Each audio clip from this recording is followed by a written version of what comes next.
there's two principles that cause people to dip their wrists. The first principle is that most people don't realize that the thumb has numerous points of contact on the key.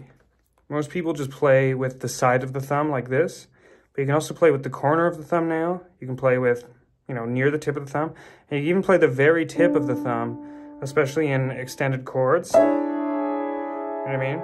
This kind of thing. And you might notice, as we lower the thumb closer to its side, what happens to the wrist? The wrist dips. As we move the thumb's contact point, the wrist comes up, right? So this is the first principle. The second principle is, if you want to be in a position where your thumb is hovering over the key at all times, and your other fingers are hovering over the key at all times, you must dip the wrist, and you must play with the side of the thumb.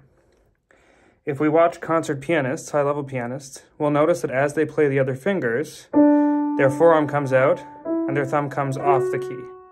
So look how my thumb is now hanging. It's not over top the key, it's off the key bed. As opposed to this, where I'm keeping it over the key at all times, that has to have the wrist dip, that has to be played with the side of the thumb. Instead, I can just move my forearm in and out and get it done that way. These are the two principles of wrist health at the piano. These are the ways to avoid carpal tunnel.